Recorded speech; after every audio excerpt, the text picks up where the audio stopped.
Hello there and welcome back to Ireland. Last time, well, we took Wessex from Great Britain and we'll most likely continue on that very same note now.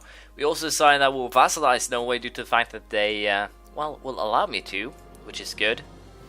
And on everything else, we got a couple of tech levels, mostly Divine Tech 25, which basically means now we have all the ships we'll ever want to get here, and we'll start the annexation of Madurai soon enough, and then we'll have an extra diplomat, and then we'll do some playing around with the Caribbean trade node and see if we can generate some extra income.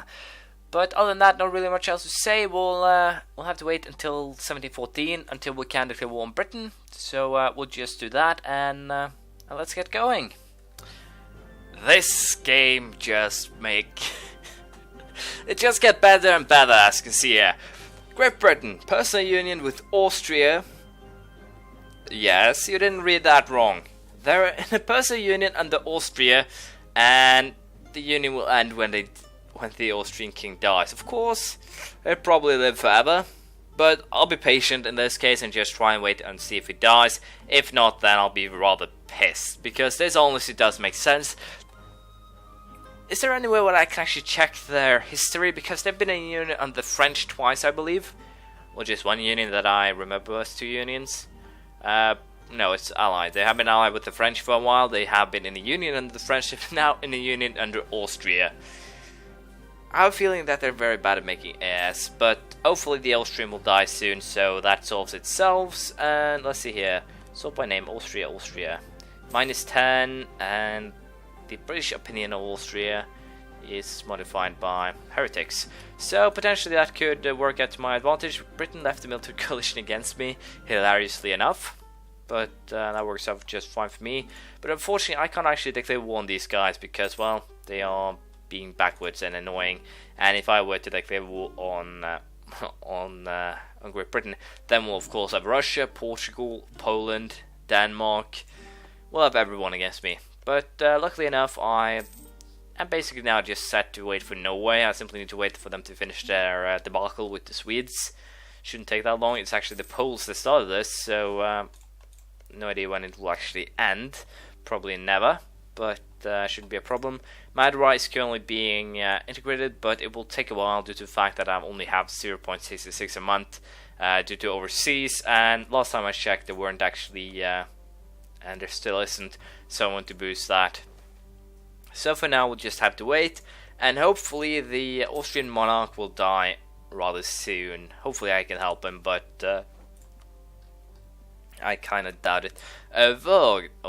Vergen has been reborn due to the Austrians, I believe. So it'll definitely be interesting to see if Austria can actually do anything here. And the Ottomans are apparently on a killing spree in Lithuania and Poland, which makes things very interesting. Second Ottoman-Venetian trade war. That is interesting, but also hilarious. So I'll just continue colonization, and we'll be waiting for hopefully the union to break. If not, then we'll have to help. So we'll see how that turns out. But for now, not really that much I can do. I might actually just end up declaring war on Great Britain and fighting the war myself. Perhaps even join up the navies, and then we'll see how things go. We'll have to consider it. My king, Norway has accepted the once-in-a-lifetime opportunity to become our vassals. We now get half of their monthly income. Pretty good. We now have the Norwegians, which means that we have secured one of the provinces, and we can thus live happily ever after. Hopefully, though, we'll get a happy ending with this too, but I severely doubt it. But at the very least, the British aren't actually improving their opinion of the Austrians. So it seems that the union might actually break.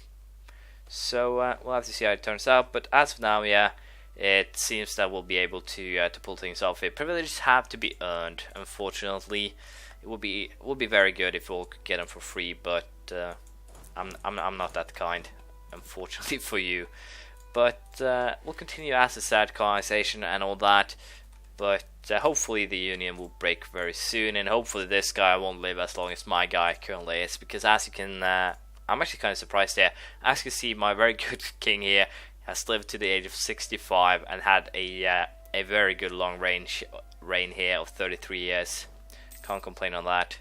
And another colony is done. Splendid. So, as I said, we'll just continue growing our colonies, and hopefully we'll get most of North America done pretty soon. We'll see how it turns out. As you can see, we now have a new king, Donald the sixth Connaught. 351, not too bad, but the heir is pretty sweet himself, Cathar. Or her. Honestly, that name, I have no idea, and I do apologize if I did offend someone. But we have a pretty sweet heir, and that's what matters. 552, can't complain on that score. And also, it's quite hilarious the fact that we have so much military power right now that I actually have to invest them, otherwise we would just be wasting them.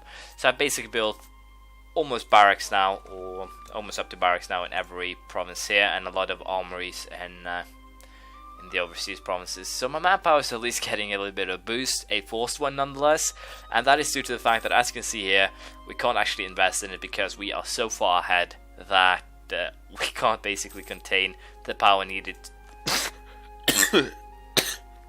My apologies, the power needed to invest, and that is kind of annoying.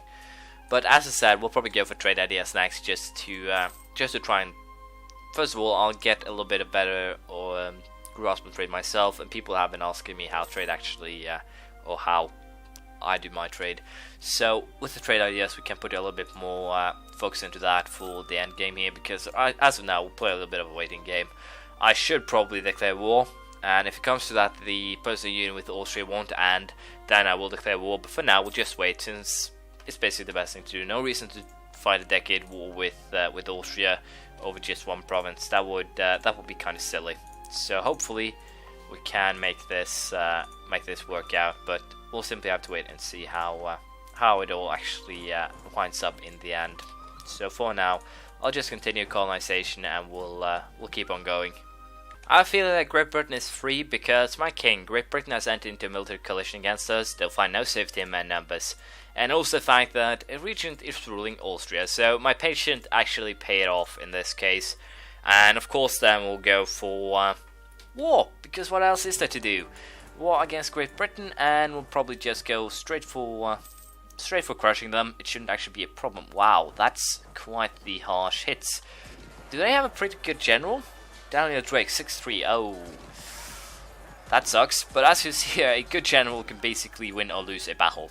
But we won nonetheless, so I can't say that I'm worried. But we did lose 12,000 men, and I'm pretty sure that we have lost more men in this war than our opposition, and that is kind of bad, but should be fine. We'll just go ahead siege. I'm a little bit unsure if we'll take Kent and Essex or if just one.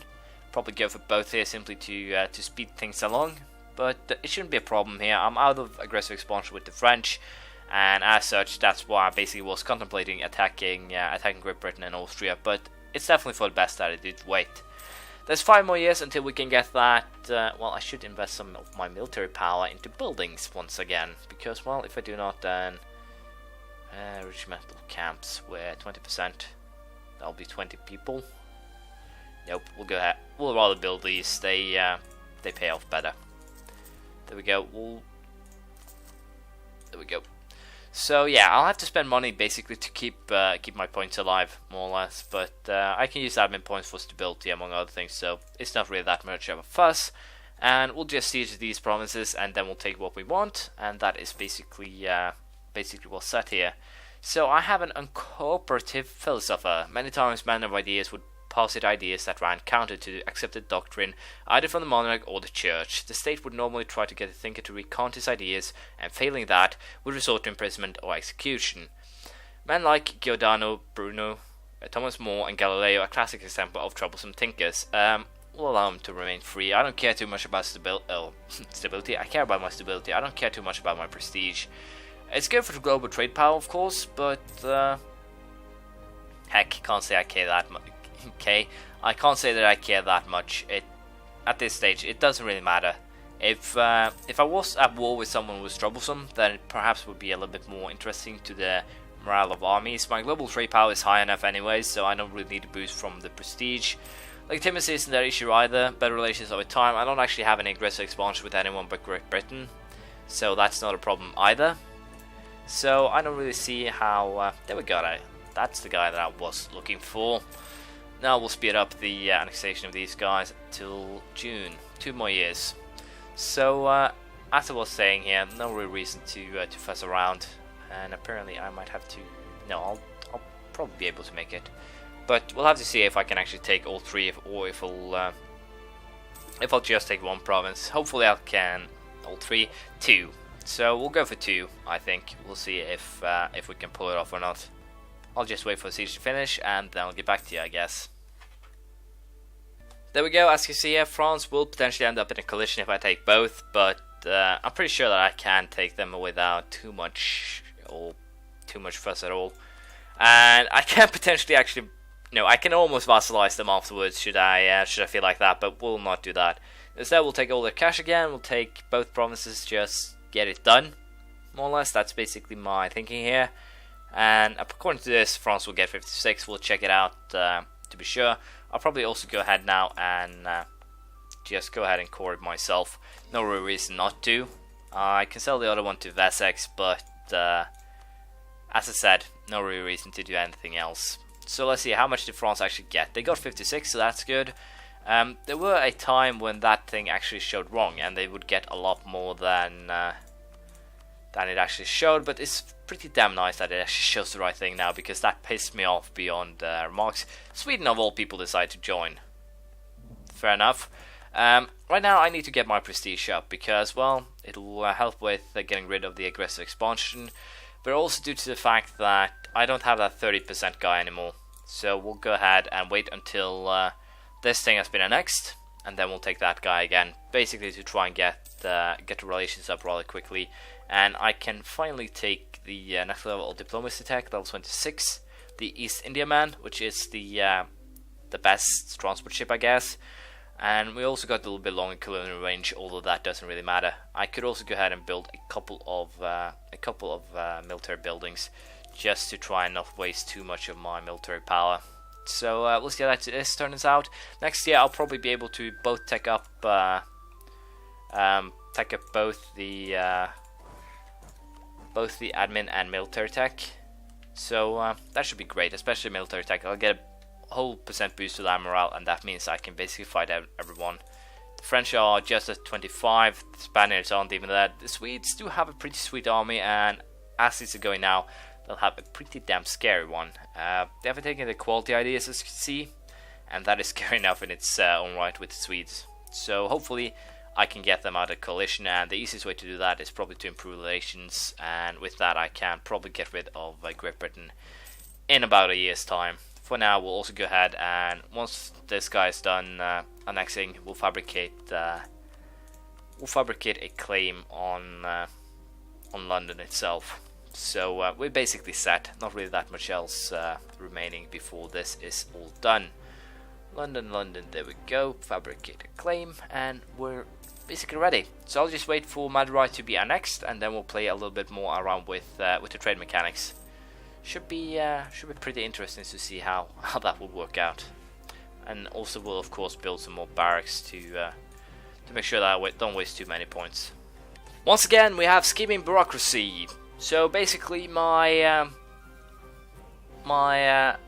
people wants to seize power, or at least some of them, bureaucrats.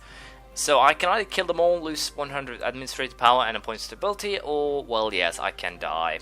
Do I want to die? No. So kill them all, and we can all be happy afterwards. But with this, it'll be a little bit slower before I get this one, but it shouldn't be a problem either.